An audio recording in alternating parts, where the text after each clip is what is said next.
on cash out, many of you tend to benefit. And so again, let me remind you, we have cash out. It goes with the short code *439#. And then you have to choose option 2. When you choose option 2, you have to increase the number of tickets that you have, and as many times as you can, you become one of those lucky winners. It's very, very important that we do so that you become one of those lucky winners as always. Well, fantastic. Already, I told you that what I'm wearing today was because I had Sonar Fashions, led by Amadou, based in the northern regional capital, Tamale. And with Sonar Fashions, like what I'm wearing, this a 3/4 sleeve, fantastic. I usually wouldn't wear this, but Sonar Fashions, led by Amadou, said, oh, Roland, try it. So I just tried it, and people seem to have loved it. And Sonar Fashions, I thank you so much. You can reach Sonar Fashions on 024 6590 162 024 6590 126. The brother is called Hashmin as well. They do great work in Tamale when it comes to fashions, all the boo-boos and all that.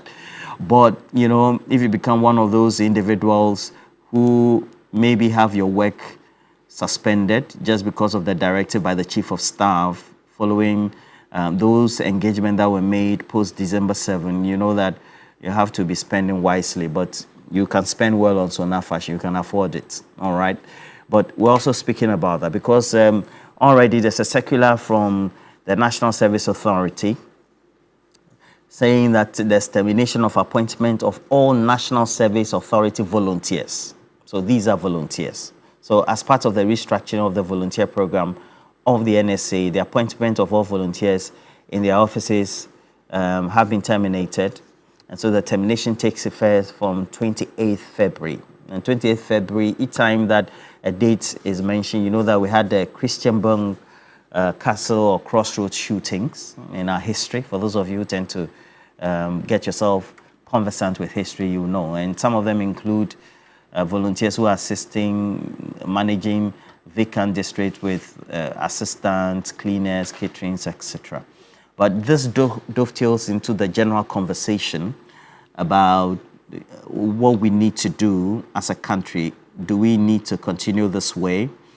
And do we need to undertake some level of amendment to the Transition Act, which makes it binding? So if next time we have a government that is in place, then they will not do this, because then the government incoming will now be compelled not to do that, because the outgoing government also would have been compelled not to undertake any hirings at all. We have some great people to help us do this discussion. I have joining us from Kumasi, very affable, but also very intelligent, academic as well as an analyst, entrepreneur in his own right. Dr. Samuel Efriye is a regular writer on the show. I love his analysis a lot. He's very objective. If it's wrong, you say it's wrong. If it's right, you say it's right. Dr. Samuel Efriye, good morning to you. Yeah, good morning, Roland. Fantastic. And I hope you are doing well. I'm well. I see that you grabbed a cup of coffee this morning, so your voice is even as strong as before. Oh, yes. I'm so happy to join you this morning. Okay. And greetings to your viewers and panelists as well. Great. Greetings to your family as well. And then also right here, we have Solomon Owusu. Solomon Owusu is an entrepreneur, but also with a movement for change, and also political analyst as well. And so we're going to do this discussion. We're going to join by a former member of parliament from Myong, Mohammed Abdulaziz. He'll be joining us shortly.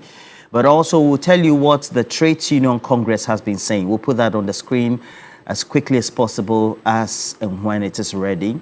Because the Trades Union Congress is also indicating that there's something that needs to be done about it, because they did indicate, this press statement just came in the wee hours of the evening of yesterday.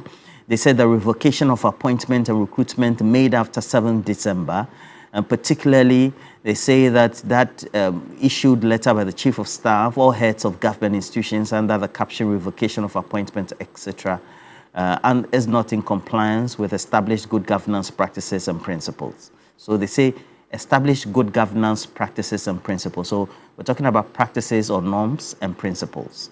On the basis of this, they also said that the chief of staff asked the heads of government institutions to take necessary steps to annul any such appointments or recruitments. Now, when you go up, they say they have closely monitored the situation and the spirited public discourse on the appropriateness or otherwise of the directive. But this is what the statement is saying, and this is the position of the Trade Union Congress. They say that they find the directive by government very problematic. That not only is this subject to abuse, because they find it extremely difficult to understand how government could describe all appointments or recruitment made after 7th December as not in compliance with good governance practices and principles. And they say the issue of midnight appointment recruitment has been a recurring practice that has alternated between the NDC and MPP. And that statement from both the MPP and NDC on this matter clearly demonstrates their insincerity and inconsistency in the pronouncement, etc. Now, our question right here is, what do we do? What do we do? Do we amend the Transition Act? And so what do we do about the subject? And so we'll start the discussion very soon. And let me say good morning to Rena Awemi as well as Sahinaza, the rest of the team out there doing some great work. And those who have joined us on stream, we're very grateful. Money, Need Money, the rest of the team as well. Fantastic people. Please share the stream and let's have this great conversation. But let me start with Dr. Samuel Efriye. Now, as an astute academic, and you also haven't monitored the situation from both sides of the political divide, it looks like both sides, in terms of their supporters, their sympathizers, seem to have received this with mixed feelings in terms of the directive. Some say that, look, you were appointed under MPP, so you should know that you should leave, even on the MPP side. Some also say that, well, some are Ghanaians, so you should also be maintaining them. What's your own view about this whole phenomena? Yeah, Roland, it's quite unfortunate that we find ourselves in this perennial situation of sacking of employees appointed, or that is Ghanaians being appointed by government, especially during the transition. And I think if you are a victim, you will complain, but if you are a beneficial, you will be happy. And that is what is going on. But it seems this situation that keeps on happening 4 years or maybe change of government is something that we have to put a stop to it. It's subject to abuse by the current government or even the outgoing government, because the outgoing government will ensure that people are employed within that time that he or she will hand over. At the same time, when the new government comes in, you also want to also revoke all these appointments. And when they are also leaving within the same period, they will also employ people, and then it continues like that. I think, Roland, we have to be, there is a problem that we are seeing in our transitions, and we need to resolve these issues from both parties and how we can resolve some of these issues. Because whatever be the case, when there's a change in government, this thing will resolve. But the reason I'm saying that it's been abused is that, you know, even the statement that came is from December 7th. But you can realize that some even go extend beyond. I've learned about the GS, which is from October, if you are not on payroll. And you know that our system, some people might not be on payroll for some time, especially the education sector. So if you start by making a statement that if you are not on payroll, that is when this time up to January and all these appointments are booked, then you go back to October, then onwards, and those who have not been enrolled. Even the universities, we have people who have been appointed that they have not been enrolled on the payroll. So if you give such statement, it becomes so problematic.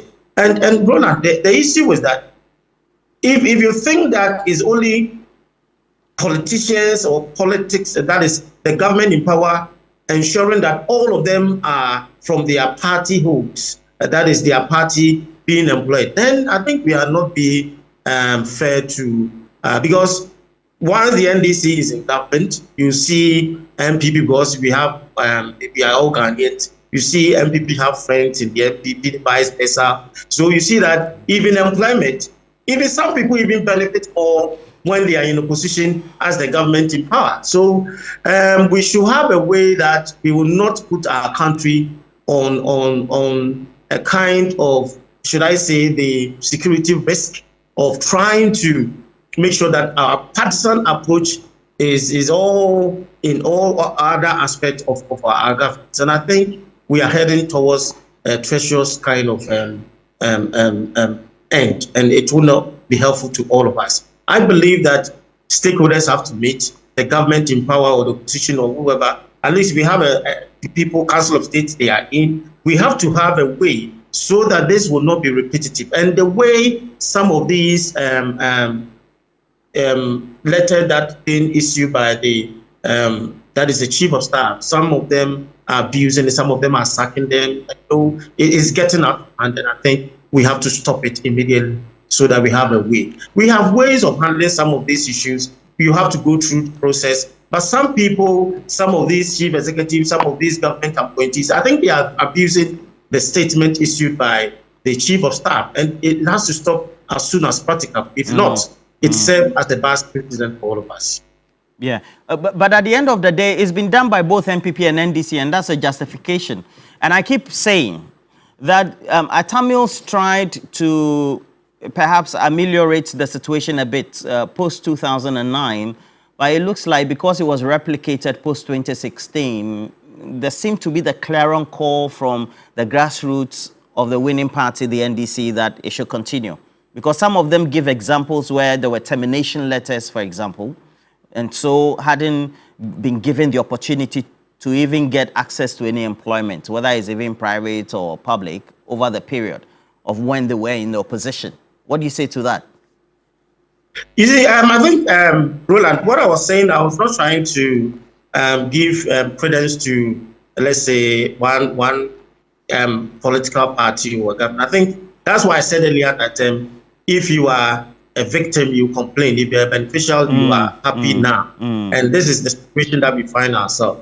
And what I'm saying is that even if it continues, or even if the chief of staff statement that was issued, some of these agencies or government ministries are abusing it. That's why I gave an example of the G. Yes, and that is what is making the situation more grievous now. For I think people are showing concern, where people are even backdating. If assuming we don't have any way to resolve this issue, and let's say there's a change in government in the 4 years and there's a new government, some even will abuse it, or even go to when some people, they will identify people or individuals who are into these political inclinations and tend to just get them out. So this is a time that we all have to sit down and resolve the issue so that it will not be repetitive after 4 years or it's a changing government. If not, that's what I'm saying, that it will be worse when it comes to changing government the next 4 years or 8 years to come. That will be more worse than where we find ourselves, because it will be like the kind of persecution that is trying to fish out. And those in government, those in the opposition, when they come, they will, because they are friends, they will know whoever that is find themselves in certain locations or certain positions, and they will just fish them out, even if there is no government issuance of a letter to that effect. They will just go then and they get them out of this, and that will be worse, because those being victim now, I think we need to have a way out, Roland. If not, it will be so serious for us for the years ahead. So, what do you make of this? Ro, it's a very worrying situation. Because if you read the NDC's manifesto, in fact, the theme of the manifesto was researching the jobs accountability, and prosperity. So the party, I thought their focus was to create more employment for the teeming masses. But then, if you also look at it from the angle that the public sector is a toll on our finances, depending on how they would be able to strengthen the private sector, this must not be a problem. You see, the over-concentration of all governments on providing employment through the public means is problematic. We have a situation where we have only 2 line items, that is interest payment and then emolument in the public sector, draining all our tax revenues. Yeah. So if you are a government, your strategy must be how you can rid the public sector of having more employees and then concentrate much of your effort in building the private sector. And in doing so, what are the barriers? Because even as we speak, we have not been told the numbers that are involved. The volunteer program, how many service personnel are involved.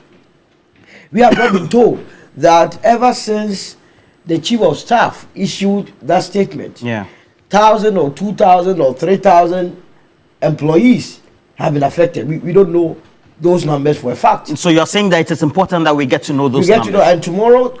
Why is that important? So that we know the magnitude of the situation. If at the end of the day, it's only 300 people or it's only 200 people that have been affected, that is negligible.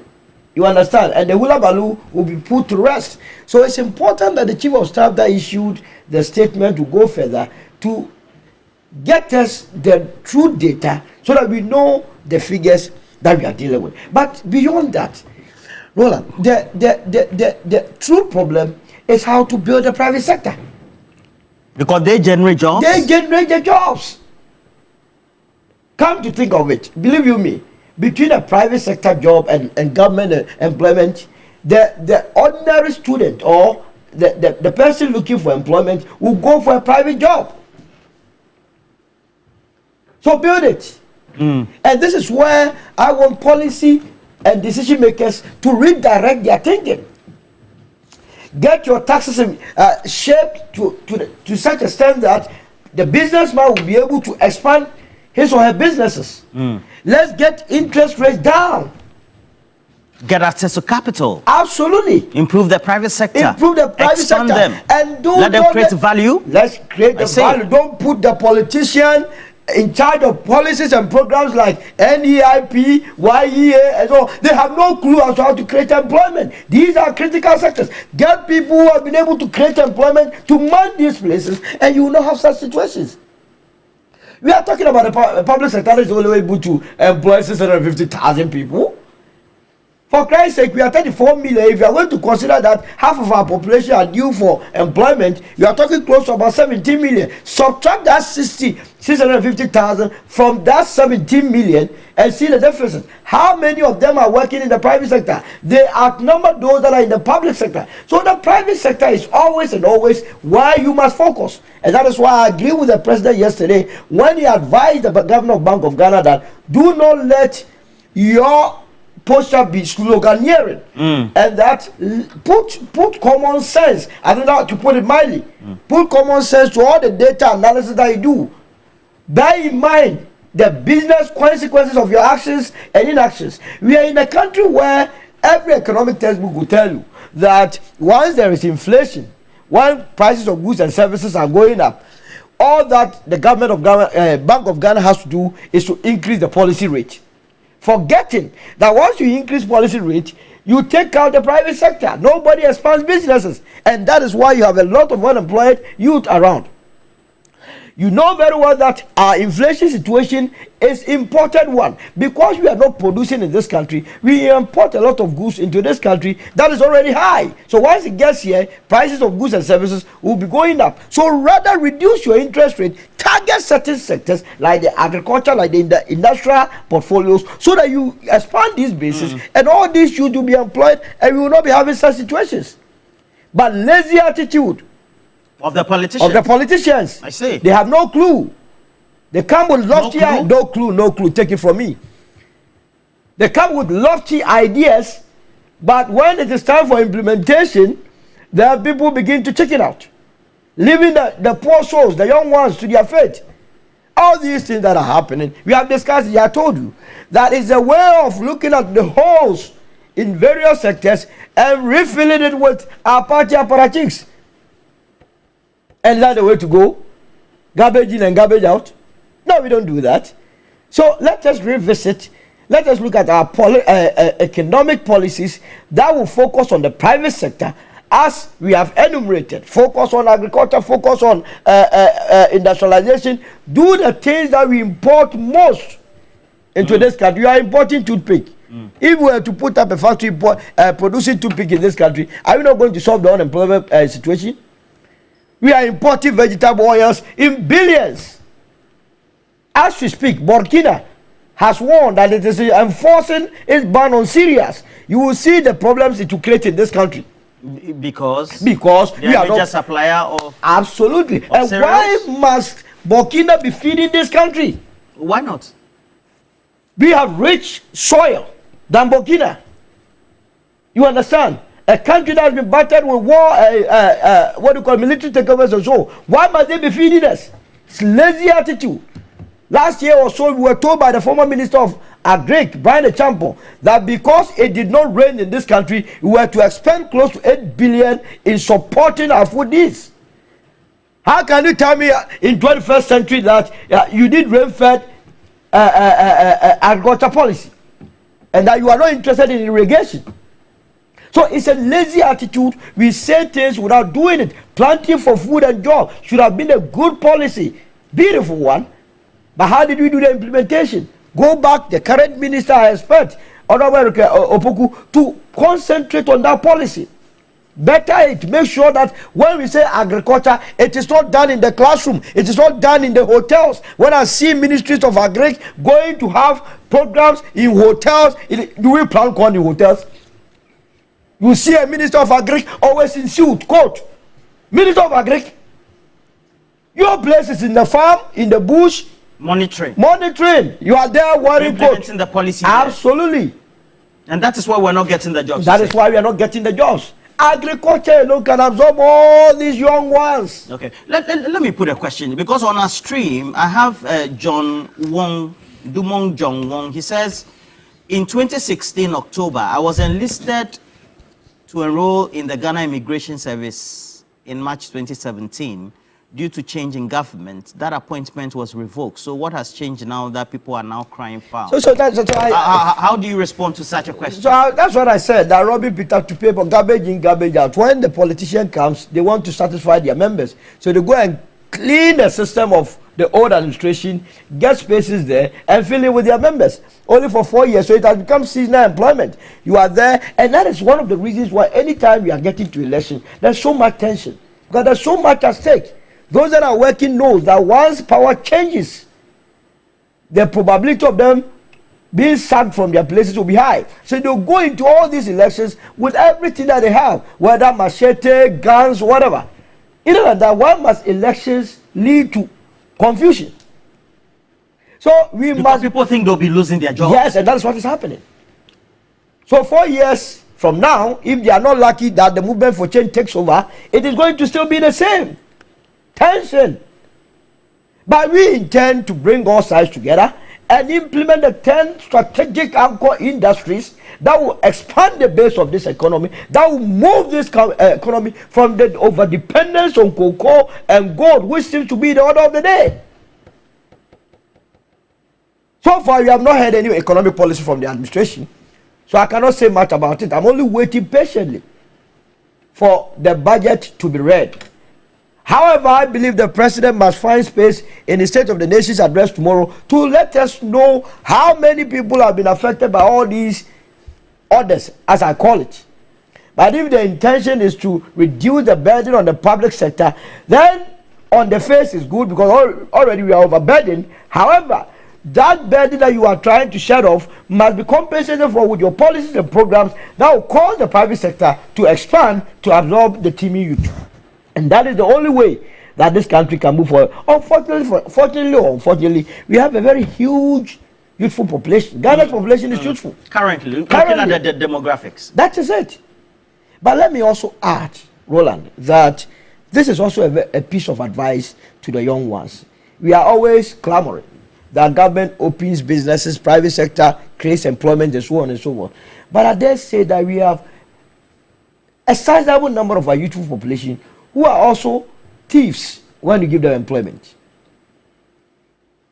If I tell you my own experience with the number of people that I've employed and how they have stolen from me, because of poor attitudes, and work ethics and values. You see, the young man thinks that whatever you have today, he has to have it in a month.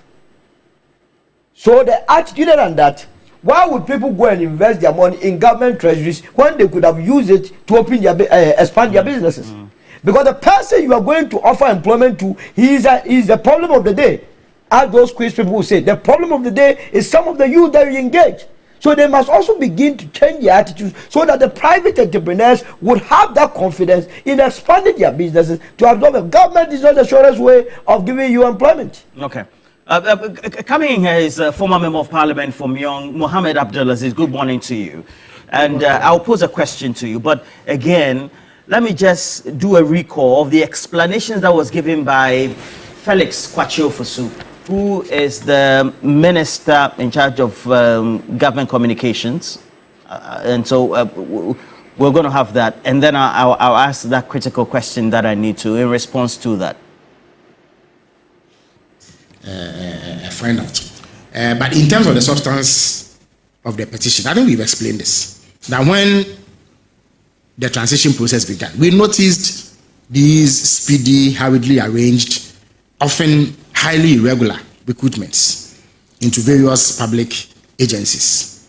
We raised the issue. Indeed, on the very first day of the joint transition meeting, we raised the issue. And you recall that after the meeting, I addressed the media and pointed out that we have this serious concern about the manner in which these appointments are made.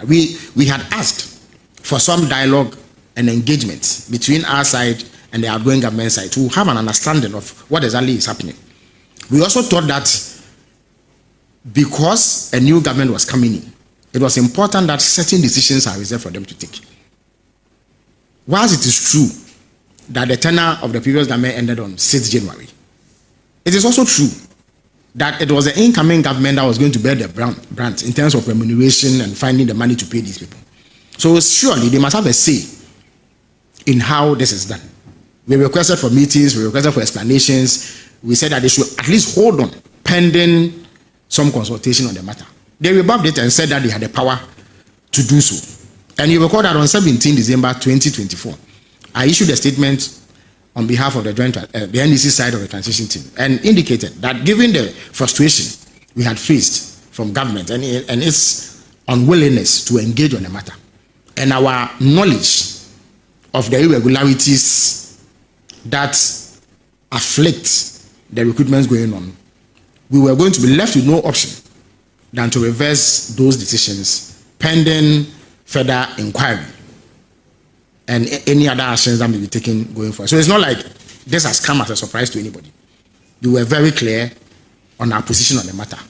And there's precedent. The MPP took a similar position in the past. You recall that when they came to power, some nurses whose recruitment had begun long before the elections, their recruitments were put on hold for several months, if not a year or so. And it was because the MPP took the position that an incoming administration must have significant say in any actions that have fiscal implication for the incoming government. We also spoke about some payments that were being made and how they needed to stop so that we'll be able to have a handle on things when we take over power. So, and Abdulaziz, that's the response there. And as a former member of parliament, and then also knowing that you had represented a constituency which really is very agrarian, needs a lot of transformation. You say that the obvious choice for many of them will be that they want to be in public service. But in actual fact, if we invested well, we wouldn't ideally be having these things because there'll be many options. Good morning again to you, Roland. Yeah, good morning. The communication from the Office of Chief of Staff was very clear, unambiguous, and straight to the point. The further elucidation by the Honorable Felix was clear that the practice of midnight appointments or recruitments into the public service is not in tandem with good governance practices. We as a government during the transitional team made it very clear that we needed to be at the table where issues of recruitments and payments or contracting were to be discussed, because as an incoming regime, we didn't want to be confronted with issues that we would not be able to deal with. So we sent the clear signals very early, but we were ignored, and we made it very clear that if we assume full reins of power, we're going to have a second look at those issues. And so this is not anything that we should all be surprised about, because we are giving indications that we're not too excited at the way and manner things were being done, and that we're going to have a second look at it, not with a political lens, but with the interest of the nation at play. Now, Roland, the main issue why this decision is being taken is that it is right that our finances is not in good shape. Everybody in this country, apart from perhaps the NPP and Dr. Mahmoud Bawumia and his apparatus would be the only ones to turn a blind eye to this. But we all know that our finances are not in the best shape. Our revenue, our finances cannot be able to support the payment of these people that were that they recruited into public service. Let me try to give you a picture of what we are dealing with. What are you dealing with? We are dealing with a situation where your public debt at the Bank of Ghana is almost 1 trillion Ghana cedis. Okay? 1 trillion? Yes, 1 trillion Ghana cedis. Our public debt, as at the latest report, we have it. It's just less than 800 billion. And so, you see, we don't want to engage in that creative accounting that they were engaged in. Where debts, Mr. Abdul, debts such as you are saying that I'm making a point. You are saying that the information you have is indicating that it's exceeding than we're told. Yes, Roland, take into account debts of state-owned entities like the ESLA, Sinohydro. The IMF and the World Bank have been very clear on that we cannot treat them as below the line items, and so we are dealing with a total debt of close to 1 trillion Ghana cedis. The Ministry of Roads and Highways, the debt inherited, not part of the debt at the Bank of Ghana, is about 130 billion Ghana cedis. Either you are talking of interim payments, certificates, or commitments. These are contracts that have been awarded. Indeed, the minister said that at the vet. We are dealing about 130 billion Ghana cedis.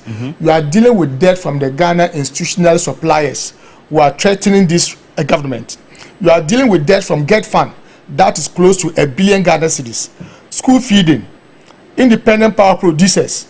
This is the debt burden that has been left behind for President Mahama and the NDC to deal with. This is at a time that the international capital market has been locked for Ghana. We can't go out to borrow from the international capital market like they did in the past. Okay? So you must appreciate these things with the context of our national economy. Roland, I am saying that just last week or so, the government of President Mahama had to pay about 6.1 billion Ghana cedis in coupon to bondholders. As maturing? Yes. Okay. In the third quarter, government will be compelled to pay about 10 billion Ghana cedis as coupons. These are all debts that we inherited from the NPP regime. In the midst of all these things, we are bloating and expanding the public service, committing us to some financial commitments. The reason, I understand why the NPP wants to draw this matter into the political arena. Why? If you claim that those people were sacked, we sacked them because I don't know. If you want to give political undertones to it, are you admitting that you only recruited NPP people? Is that what they are saying? The only reason that we have cited is that our public finances is not in a good shape to be able to pay them. Nobody is interested in just working for working sake. They are interested in earning decent and legitimate income. And we say our finances cannot be able to support that for now. Roland, you are aware that we've also made some commitments to do away with e-levy, COVID levy, the betting tax, the sanitation tax, and other levies that we think that we need to do away with. That would spare some funds for the private sector. So just back to what Asolo talked about, we are committed to providing or supporting the private sector. And these taxes that we are committed to removing, when we do, will provide some relief to the private sector to be able to expand. Anytime that our finances improve as a government, we would open another avenue for these young people to apply. And if they so qualify, they will be recruited. But for now, our finances cannot be able to deal with it. Okay, let me ask you this question. Yes, Roland. If there's a justification, yes, which dovetails into a question that because a party recruited post December 7, a party recruited. Okay, a government recruited post December 7 after the election. Okay. And the assumption is that those individuals, mainly, not all of them, could be party foot soldiers. And because they saw that they were losing, that was why they did that. Should that be a good justification to also replicate same? Well, anybody outside a government can insinuate that, but we have cited financial reasons for that. Okay. If they draw in this argument, is that to admit that they recruited only MPP food soldiers into public service? And if that was if that was true, is that right? If that's not right, should we not correct it? Right? And so if they want us to go on that path, I'm not sure the MPP can survive on that. That's why we are saying that we are taking those decisions because we think that they are MPP supporters. Is that an admission of you recruiting only MPP food soldiers into public service? And if that's what we did, is that right? And if that's not right, should we allow that to continue? Well, the TU says, and so our position is that we have given financial reasons for our decision. Anybody outside a government can insinuate what he or she wants to insinuate. But our reason has been cited. Anytime our finances improve, we would be able to bring them back into the public service through a regular form of advertising for vacancies. They apply, they will be interviewed. If they are found suitable, why? They are Ghanaians. So wait, you are saying that those individuals post December 7 who have been affected by this directive, they have the opportunity to reapply? To reapply anytime government has the opportunity to employ and would advertise in those institutions. All right. But like it's the same justification the Akufo-Addo government also gave. We don't want to use You remember the senior minister? The senior minister was before Parliament. What he said was different. So that was during his vetting, right? What he said was different. He cited political reasons and said they were going to take them off quietly. We have decided to be transparent with it. We have decided to engage the public on it. We don't want to use the MPP as a yardstick of our governance. We cannot, because we don't want to lose power. We don't want our next candidate to score a paltry 38%. And so we are not walking the path that they took. Our governance system, when we talk about resetting this country, it's not just about resetting our economy. It's also about resetting our governance architecture. And so this, I do you do me, I do you thing. President Mahama and the NDC is not interested in it. So you are saying this directive is not retributive? Our main reason why. It is not an eye for an eye. We want power largely. Is that what you are saying? That this directive is not a mosaic law that is being implemented? An eye for an eye, a tooth for a tooth? No, please. We want power largely on the issue of youth unemployment, corruption, misgovernance, right? And so why do you think we'll be interested in working on that path? That's why when we roll out the 24-hour economy, that's why when we start to do the 1 million coders, when we start to do the National Women's Bank, there are going to be a lot of job opportunities, and we will not discriminate when we are dealing with state opportunities. Government opportunities is for all of us. If the MPP were interested in only their food soldiers, we are interested in the Ghanaian youth. irrespective of your political affiliation. Okay. There are a number of people watching us on Facebook. I see Lebanon here, as well as Neodate Mills. I know he usually watches us from his base in the United Kingdom. Neodate Mills, good morning to you. And then Yel Kwang Joseph. Make sure you share the stream as well.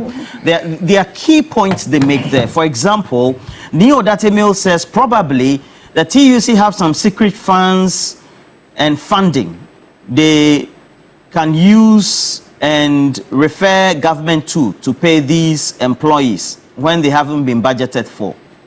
And then the second one, which is a preface, of course, to a question I'll be posing to Dr. Samuel Efriye, is, Roland, I want to know why a political recruit, knowing very well that they have lost an election after December polls, wants to keep his position. Because that attitude of late recruitment is not the best, because it comes to burden the incoming president. And that those who have been recruited post December 7 very well know that they are political grassroots people of the outgoing government. So why do they cry foul? Now, the question then is, if, let's say, somebody is employed post December 7 or is identified or clearly knows that I'm put there because my political party is in power and I'm a party foot soldier, do you think, or no, there should be a justification on that side of the public who think that they should go?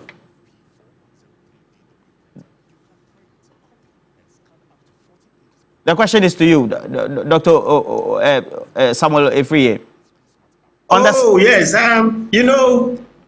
Roland, you see, I think I've condemned all the various governments of this action, and what the politicians are doing is that they are playing political gymnastics with our governance system, especially when it comes to this period. Political gymnastics? Yes. Why? Yes, political gymnastics. Yes, because you do you, I do me, and then we just be juggling ourselves. There will be no way out, and that is what they have been doing. And they are taking Ghanaians for granted. The country is not for only MPP or NDs. So the way they are doing things, you just come in, you employ your people, you come in, you vote them, you come in, another one come in. That is what I describe as political gymnastics that they are doing. Governance system when it comes to these employment. And I think that we all have to be serious, and there has to be a stop to it. We are not the politicians or the governance of each government that using this strategy have no justification of employing and also justification of revoking. And this is a system that they are trying to make us feel the way they do their things. And that is an unfortunate situation, and I've condemned that action, and I've said that no, there should be a way out of this, and it has to stop. Yeah. And I also agree to what the first panelist said, talking about this the private sector trying to have to invest a lot. And our young ones, excuse me to say, to describe them as thieves, because when you employ them in this private sector, they will just come and steal and take things away and use even a few days to get what you have used years to acquire them. And that is what is affecting the private sector of late. The employment of these young ones are not committed. They are not, I'm saying some or most of them are not committed. They are not hardworking. They are not honest. And and I think my good friend will testify that business people or private business people, they tend to ensure that it's not about money that they are not paying, but they want people who are hardworking, that they can entrust their business if they are not there, and hardworking and also trustworthy. But these things cannot be found nowadays in our young ones, where so you see that most of them troop to the government sector, where everybody wants to go there. You'll be secured of what do we call it, salary at the end of the month, whether you work or you don't work. And that is how we see this kind of interest of most these political parties trying to ensure that their people are being employed during this period. Yeah. And that is what we have to condemn and ensure that we stop this as soon as practical. We have to build consensus and stop this, Roland. If not, the worst is yet to be with us for the years ahead. And you are saying this because there will be revenge the next time the MPP also comes, right? Then definitely, Roland. I'm not prophecy of doom, you know, but they will do it because you see, look at how they are feeling. You know, it's take contact is not good, and it has to come to a point that we have to stop. A leader has to come in and say that, oh, we are stopping it. Let's make consensus. Let's have caveats within our transition. When we sit down, the political parties should come together and see a way. If not, if these things are not done, I assure you, Roland, things that will happen when there's a change in government 4 years or 8 years, I'm sorry, it will be worse. People will fish out their opponent, whatever they are located, to get them up. And that will be a serious matter for our country that it will be difficult to resolve during that time. Okay. Let me ask you a very sincere question. And I always love your submission because you're very objective and fair. How would you feel if a number of recruitments are made by an outgoing government, particularly staffed in various state enterprises, and they offer very sensitive positions? For example, yesterday I got information that some of them were even recruited into management positions. And so they take daily administrative decisions in the organization. So they listen into important deliberations, etc. And so the new government perhaps could be in some phobia or etc. But I mean, practically, how do you think that will work? Yeah, Roland, when it comes to recruitment, we have procedures, we have ways of recruiting people, some of them interviews, we come in for aptitude tests, some people face-to-face, some people CVs. If the right procedure, you see, Roland, the issue is about time, the period. That is bringing all these kind of interpretations of, so even if you are qualified, okay, the perception is that you were employed within this time. And the government has realized that it's lost. So anybody that is employed within that, there is a perception that you are from the party that has lost the election. That is the perception that we are dealing with now.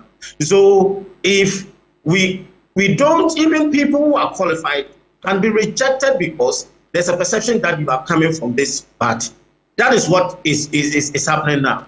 So for us to deal with this, if the right procedure being that, somebody can also ask, why is it that even you were not able to recruit earlier by doing that? So the perceptual issues that we are handling during the handing over as a transition is what we have to deal with.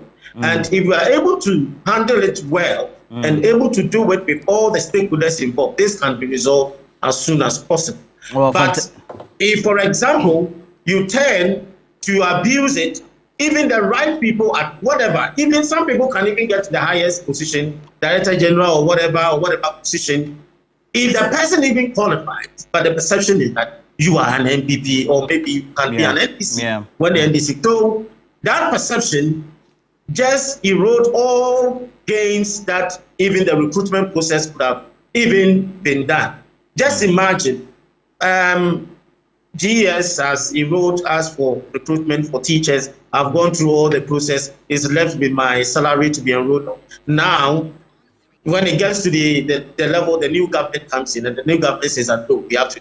But you know that some of these things, it's just a process. It just takes some time. Okay. So we have to work on that period, Roland. If not, I'm sorry that it will not be easy for all of us in the near future. It's unfortunate. We have to. And there has to be a leader that will handle this for all of us. There has to be a leader that will help all of us. I believe that President Mahama, as I keep on saying, that he's one of the best presidents that we have in the Fourth Republic because of his experience being in government being in position and coming back. So I think he knows in and out of governance system, and he needs to have a way to handle this. If after tit of tat or whatever, then they can resolve that issue for all of us. If not, worst are ahead of us. I love your submission. Very unifying. But we have Mr. Seth Abloso. He's a labor consultant, has had worked with organized labor for a very long time, for decades. So, but there's an important question. Mr. Seth Abloso, are you on the line? Mr. Seth Abloso. Hello. Yeah, you're okay. So you can hear me. Do you think that having worked in organized labor all these years, now knowing it is very poignant now that the TUC has issued a statement that these things should stop, perhaps we need to compel the parties, and hearing since 1992, we've only had MPP and NDC forming executive government, running the administration and the economy of the country, that we need to put it in the Transition Act, that if recruitments are done post-7 December, they should be maintained, or that there should be no recruitment after December 7, knowing that there's a new government that will be inaugurated or sworn in a month's time. Amendment of the Transition Act to compel both parties and the administrations to adhere to the order of the law.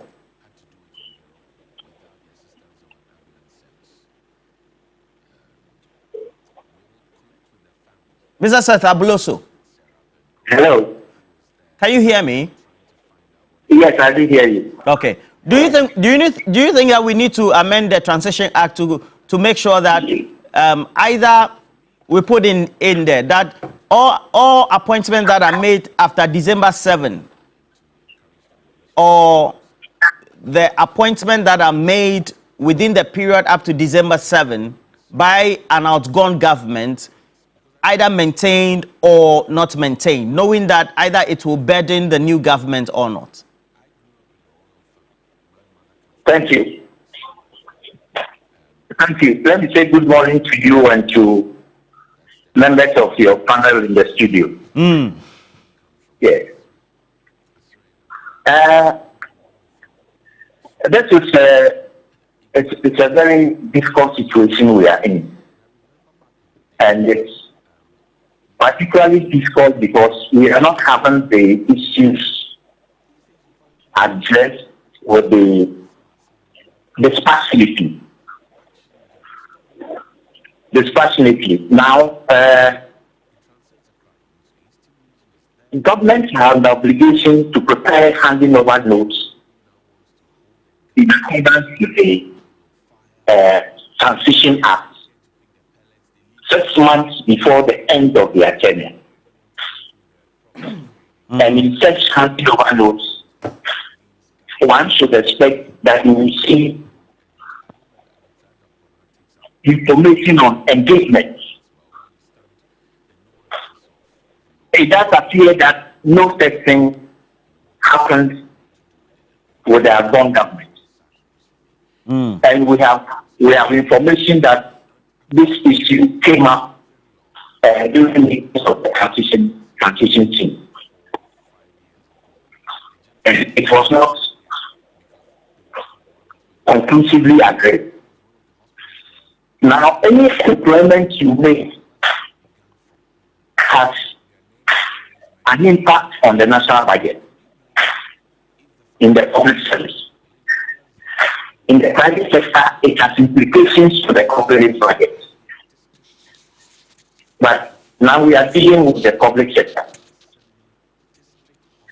And it's an area where there are laid down procedures for engagement, advertisement, application, interviews, etc.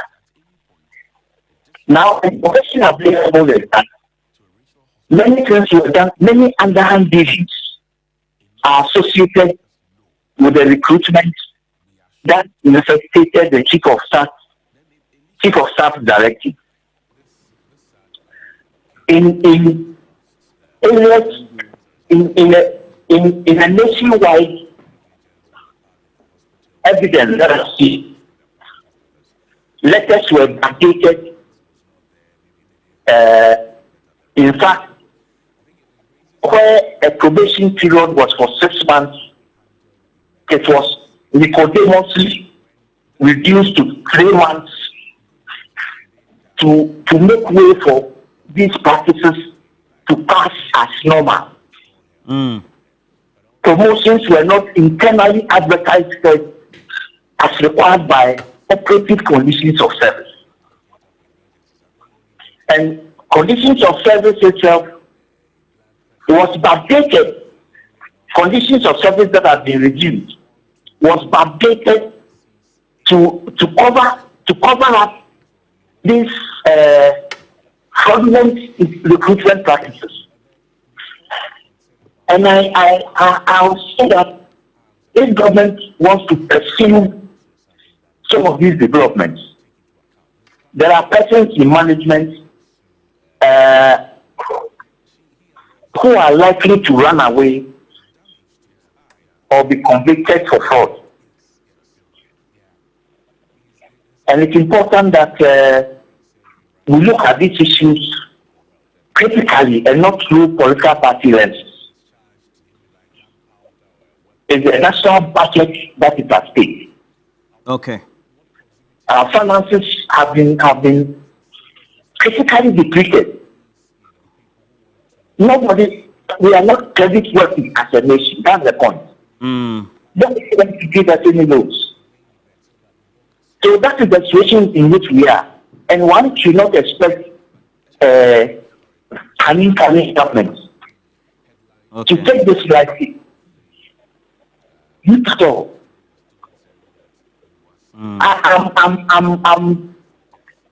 I'm disappointed with the direction of the statement from the TUC. Because workers of the workers who work on the tools were sacked, and we didn't hear the TUC, were sacked in violation of an operative law. And that will also exist. It's not been repealed.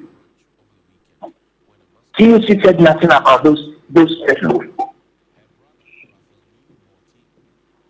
So, in that situation where a blanket statement is made and government is condemned, because if the TUC gets closer to workplace or is interested in the details of the information that the chief of staff has asked for, yes, they will see that there are a lot of discrepancies in the engagements.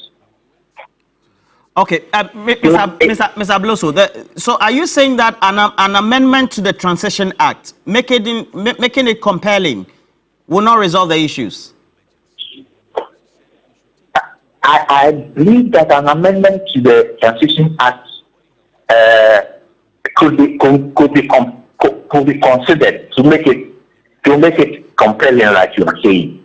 But there are critical areas where then it must make there should be a provision for critical areas where the hands of any government will not be tied. Okay. Yes. Okay. All right. Thank you very much, Mr. Seth Abloso. Look, so we're here. Yes. Do we need amendments or not? The truth of the matter is that what we are discussing, we have been a subject of propaganda. First of all, we don't know the actual figures involved. Okay. It could even be that the former administration, ghost names. Some of these appointments that you are seeing, a lot of them could be ghost names that they wanted to push into the system to be taking money. I would entreat the chief of staff and by extension the minister responsible for public sector reforms to come out with the figures that we are dealing with, whether they are 2 or 4, so that it settles the matter. Number 2, the impression must not be created as though recruitments that were done in the last 8 years, all of them have been sacked.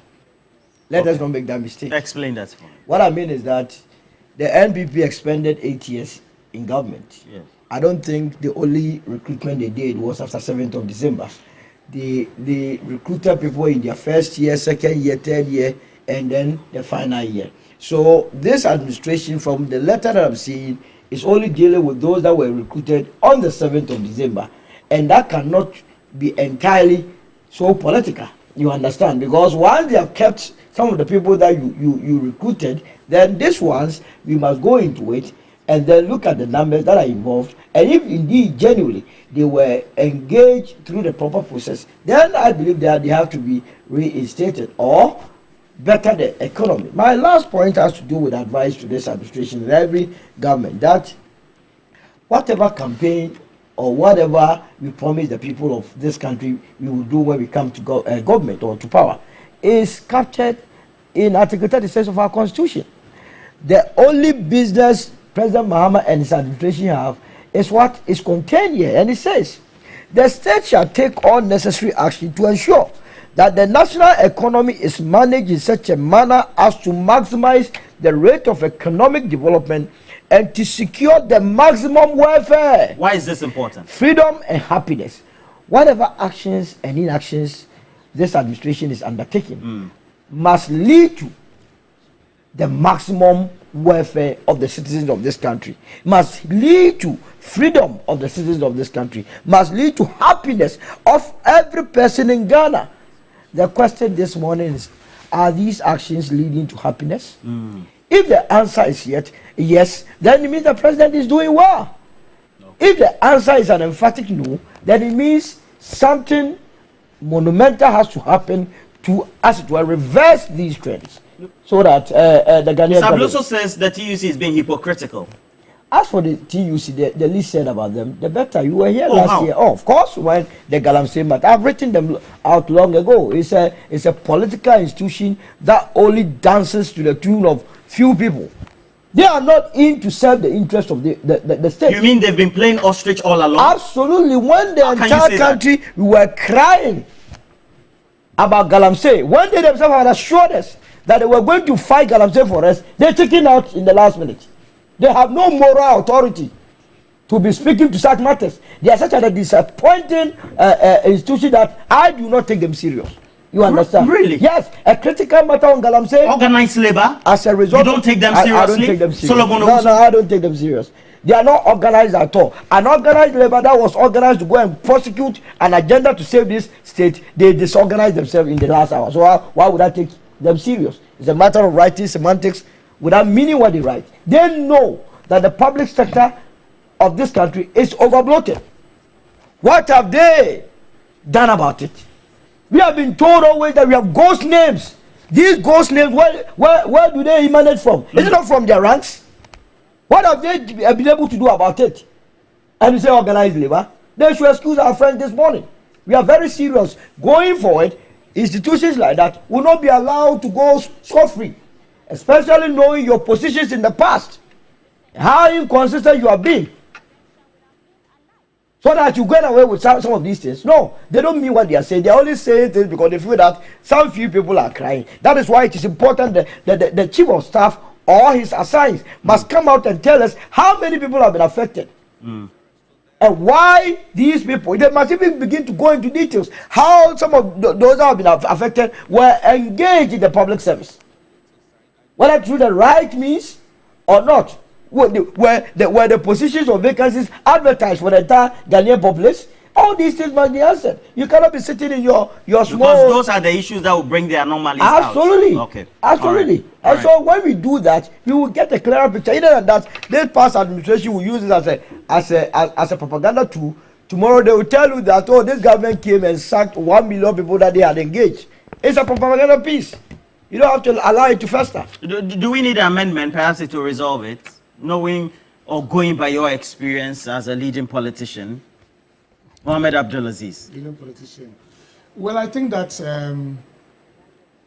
we will need to have a second look at the Transition Act to see what can be done about it to save the situation. What should be the powers, the actions or inactions of an outgoing regime? I'm sure based on our experience in the past years, we can begin to have a look at the Transition Act to see what can be done about it. But on the issue of the TUC, as an organized labor, we respect their opinion, but we disagree completely with them. I would have been glad if they had spoken when those appointments were being done and when we started raising the red flags. But like I said, this matter even came up right after the elections. TUC and other organizations in this country were quiet. Nobody commented on it. So for us to take this action and TUC suddenly talking about what needs to be done and what needs not to be done, I don't think it is fair to government. And so we disagree with them. When the MPP took similar actions somewhere in 2017, we never saw them issue any statement. So there's some, they must also be striving towards some balance and credibility in their public discourse. We disagree with them completely. And like Solo said, it's not as if everybody who was recruited under the MPP has been dismissed. They recruited right from 2017 up to 2024, even up to October and November. But look, we are saying that recruitment that were done after elections, when you knew you had lost the elections, is improper, and that looking at the books, our finances cannot support them. It's not as if we are sacking everybody who was recruited under the tenure of President Akufo-Addo or the MPP. Okay. But we as a party believes that the largest employer to be able to deal with the high youth unemployment rate in this country, apart from expanding public service, we think that we must empower the private sector, which is the engine of growth, to be able to absorb most of these young people. And that's why, like I said earlier, we are reviewing most of these tax handles just to give some briefing space to the private sector, through the Farmer Service Center that President Mahama also promised, the 24-hour economy. There are going to be a lot of jobs out there, and there won't be the need to. When you are coming to apply for a job, we don't require that you come with your party ID card. You know that just about 2 or 3 days ago, the president was addressing, was it cabinet? And he said that Ghana is a crime scene and all that. Do you think the president should be saying that? When we look at the way and manner that our finances have been handled in the past, we come to that firm conclusion that some of the ways that our economy was handled in a very criminal manner, and that makes Ghana a crime scene. We are taking steps to clean the mess of the MPP. So I agree completely with President Mahama. If you look at why would you pay $2 million to a foreign company for no service done? It doesn't make sense. It's only a criminal-minded person who will do that. That you would mobilize $2 million of the Ghanaian taxpayer, pay to a foreign company without anything in return. That is criminal. Kwalugu Dam, you go and spend about $12 million, no service done. That's criminal. Roland, and so we agree completely with President Mahama that some of the actions that the officers of the previous regime took. If you have Ken, for instance, Ken, who is the beneficial owner of Data Bank, taking commission on all borrowings, that is criminal. Because you determine how much you pay yourself. And so I agree completely with President Mahama. But steps are being taken to clean the mess of the MPP. Like I said, we will not walk the path of the MPP, and we will not just reset the economy, but also how this country is being governed. All right. Dr. Free, are you still on the stream, or you've gone for some other engagement? All right. As it's ready. Solo? Yes, I think. Okay, I think he's here. The president's comments. Ghana is a crime scene. He says the finances really, the hole that has been dug is even more than the National Cathedral hole. I mean, literally, that's what he's saying. A big crater. So my question, do you think the president should be saying that? Don't you think it's causing fear and panic? I think, Roland, the president should stop this and turn to solve the problem that they have been assigned to handle. Because we all know we're in this country, we all know what happened. We all know Cathedral, we all know the economic hardship. Everybody knows what is going on. So I think it doesn't behoove on the president to describe the situation for all of us to see that it's a crime scene. So the president should not continue with this kind of description. That is what the MPP did during their time of trying to justify some of their actions and inactions due to COVID, due to Ukraine war. And I think that this current government, President Mahama, should avoid this kind of statement so that they would tend to handle the problems that they had to solve. So for me, crime scene, no crime scene or whatever, how are you solving our problems? Every Ghanaian knows that there's transportation costs, food inflation, food is expensive, everything. We all know that some people were misapplied or misappropriate some funds during the MPP government, where these investigative authorities are trying to call them and investigate them to these kind of actions. So I think that President should stop this and let him focus about how he will resolve our problems for us. Everybody knows our situation. We know our pockets. We know how we are feeling, and not his description will aggravate or whatever will solve the problem, but he should tell us how you solve the problem. And I think that is what will be best for him, so that he don't fall into the trap of Ukraine and COVID excuses. I don't understand. You're saying that he shouldn't tell us that the coffers are not good, or that you say that we already know what the state was, and so he should get to work. That's your position? Yes, exactly. You know, because of debt, that is why we have this debt management. Because you see, Roland, these issues are there. Everybody is facing it. Everybody is feeling it. So if you come in and try to use some terminologies to describe it, you are not being fair to us as Ghanaians. You know, we know that people have committed a lot of corrupt acts. Deal with them. Don't come and tell us. That's why I'm using the comparison of doing the MPP, that they should not be using excuse and justify. And I think I would like to commend the Minister for Energy. Since I think during his appointment, he was making some excuses of the and I said no. These things, everybody knows that we might be facing some challenges. We have the energy to solve it. And from then, he has been quiet and handling and working towards it. And that is what we expect this government to do. There's no kind of complaint. Ghanaians are not ready to hear complaints, justifications of what happened, because we all knew what was going on. We all knew that is why you were being voted overwhelmingly. So you have majority in parliament. So now solve the problems and not give description and political jargon to what we sought for you to solve our problems for us. And that is what we are urging the president to help all of us in that situation. Okay, so we have a couple of, I think, related questions on this. So this one is coming from Osem Mensah, who says that, well, the president is right in saying that the country is a crime scene, and so I support him.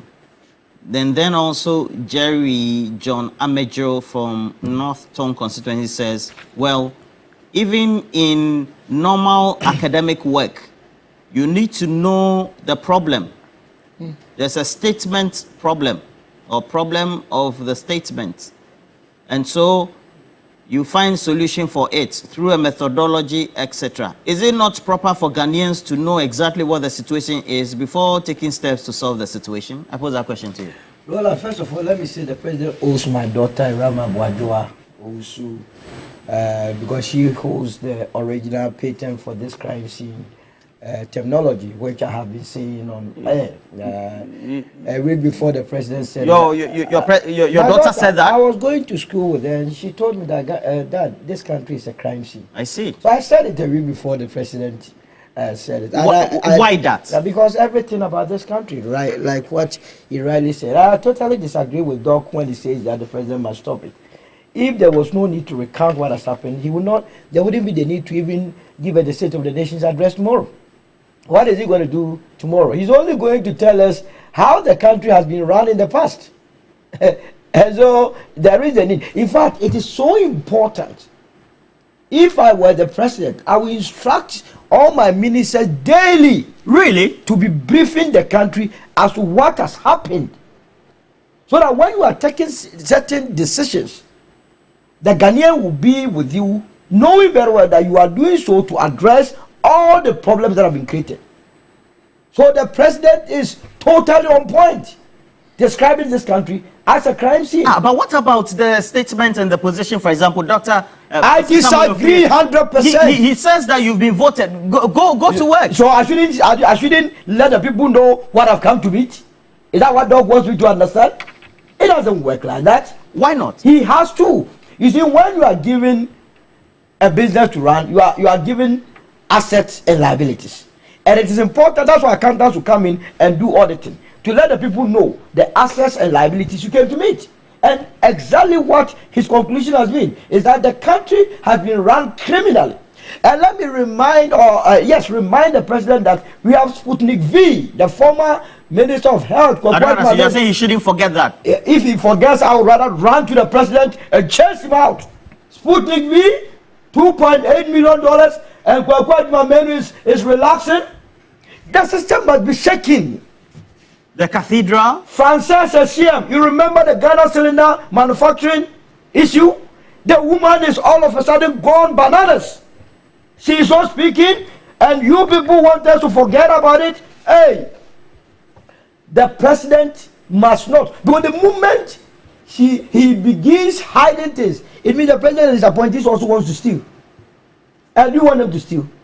So, appointees of various sectors, if to serve your own interest, every morning give us 1 day, one scandal, and continue to deal with the issues. When you tell us the mess that they created, and you show us how you are solving it. Because at the end of your tenure, we will also come back and juxtapose what you promised to what you were able to do. Whether you also left us a crime scene or not. A president that has left a whole $58 million, you don't want us to remind the people of this country that it has been a crime scene, so that the younger generation will never wish for a presidency like President Kufuor. I have said this administration must be a sponge. People are not understanding me. It has to be a sponge. Oh, how? Such an abysmal performance. Now we have to be serious in this country.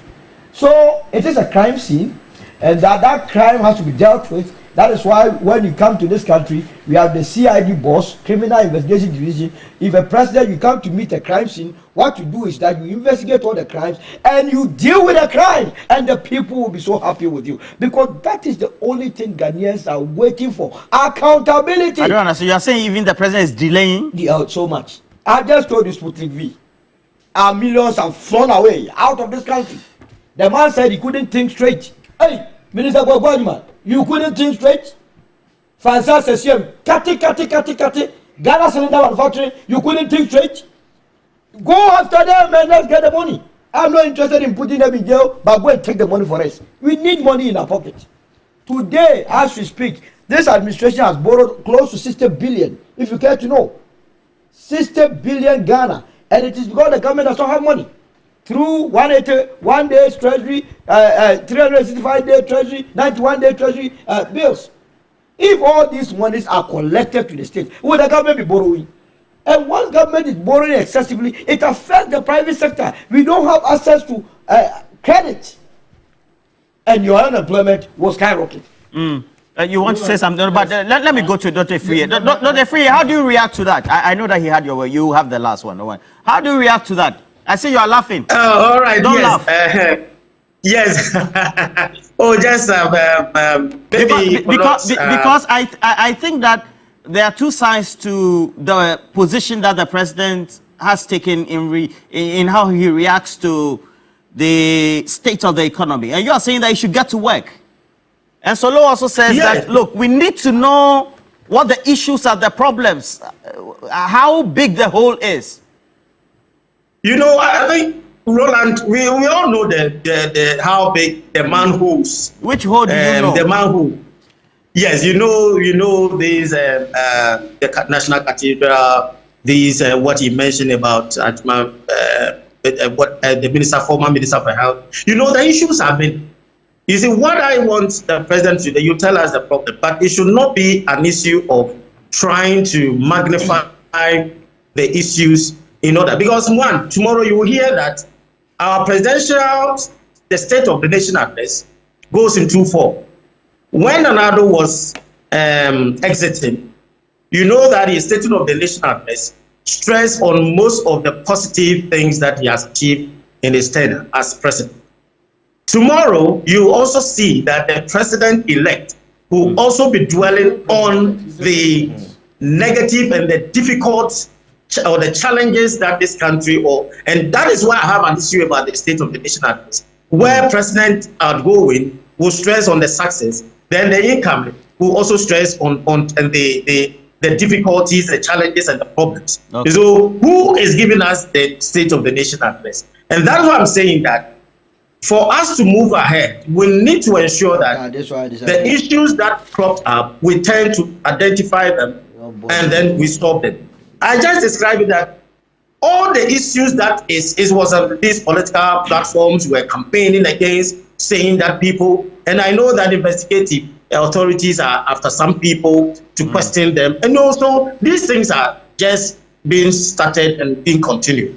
So I was saying that I don't want the president to find himself in a situation where the former government appointees were using some of these challenges that they were facing as a justification of not performing to the expectations of Ghanaians. And that I'm saying that if the president is not careful, he will tend to describe situation, which might affect his performance of addressing the issues that is at hand.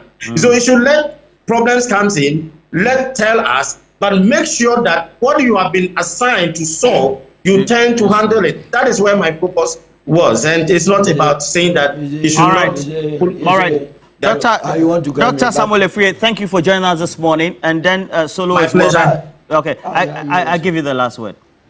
Dr. Efriye, I strongly disagree with you. You must analyze this issue in context. That president attack his person. How do I attack his person? Okay, I'm sorry. Just I'm speaking to the issues here. Okay. President Mahama spoke about this crime scene when he went to engage with labor on the pay rise. And so what President Mahama did was to tell them that, look, this is what I came to inherit. I wish I could give you more. But because of how our economy was handled and because of the state of our finances, we can only do 10% for you. When the finances improve, we can do much better. Okay. How does this become a problem? Is Dr. Efriye saying that he doesn't agree, or he's saying that we all know Ghana is a crime scene, and so there's no need for President Mahama to repeat it? Is that what he's saying? I don't even get it. And when President Mahama says that Ghana is a crime scene, how does that prevent him from working? He's putting a government in place. His ministers who have been sworn in are working. Currently, as we speak, we have the National Education Forum going on. Currently, as we speak, the Minister for Lands and Natural Resources is working on the issues of Galamsey. And so I don't get it when he says that President Mahama should get to work and stop giving excuses. I strongly disagree with Dr. Efriye on this matter. And when he described President Mahama as president-elect, President Mahama is president of Ghana. He's not president-elect. Maybe he got it wrong. That could have been a slip of tongue. But we are saying that, look, Ghana was a crime scene. We are taking measures to resolve the issues and to do the very things that the Ghanaian people elected President Mahama and the NDC to do. We will not walk the path of the MPP by giving excuses. We won't do that. But at least Ghanaians need to know the state of our national economy. Nothing beyond that. Fantastic. Well, thank you for the contribution. And Dr. Samuel Efriye joining us from Kumasi on stream. Always very reliable, very objective in his analysis. But I see that his last comment getting a lot of flack on social media. But you know, that's what we do. We need to accommodate people of diverse views. Zealous Dwayne just celebrated a birthday 2 days ago. Says, please stop this. JM always gives solutions too. If there are problems, there are problems. If the country is a crime scene, it's a crime scene. Money says, look, Solo, the way you talk, that is how a normal politician should talk. Just like those in Europe do. And if it is wrong, it is wrong. If the things are bad, the things are bad, and it has to be said. And then also Patience Bawa said, please, I'm a teacher who was employed in 2023, worked for 30 months and was duly validated in September 2024, but it never reflected in my account. Okay. And then Ni Odatemio says, Solo is adding more criminals to the list. Who criminals did you add to the list? I'll give you Sputnik. Sputnik V and those ones. And then Evans Ibn Samba says, look, Roland, Solo, and the rest of the team, we expect the president to outline the criminalities tomorrow, and by the noon of tomorrow, the Attorney General should be on his way to various courts in attempt to retrieve our stolen money. Hey, you people. Now, also, let me just also tell you that we have cash out. It goes with a short code *439#. This is what you need to do. Make sure that you choose option 2 and then increase the number of tickets you have. And I also know that we have great watchers of the show, and they're always very much reflective on the things that we tend to say, and very, very important too. We also need to tell them what the issues are, because with cash out, you're able to do all the best you can to get money credited into your mobile money account. Let me see how it's going. It's not going too well on the dashboard. Please increase the numbers, choose option 2, etc.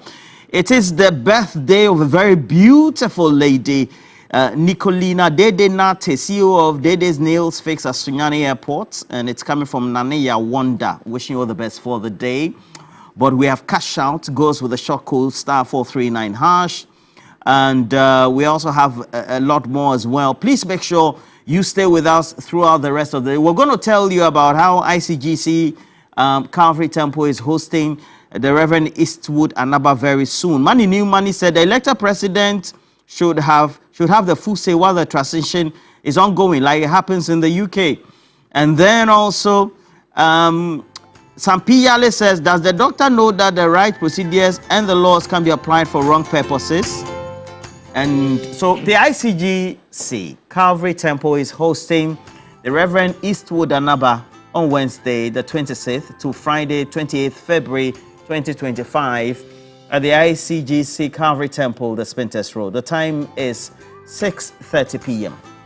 On Sunday, the 2nd of March 2025, 8 a.m., special 41st anniversary Thanksgiving of the ICGC Church will be coming on.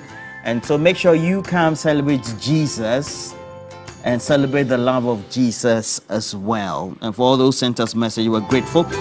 My great friend Cephas also, and the rest of the team, Mama War of the Asogli State, we're grateful.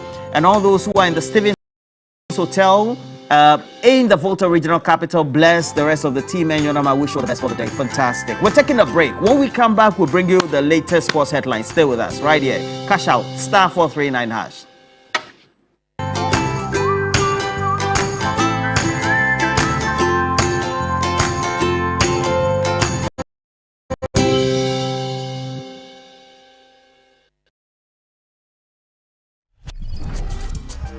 Download OneXBet app. Enjoy the variety of sports anytime, anywhere.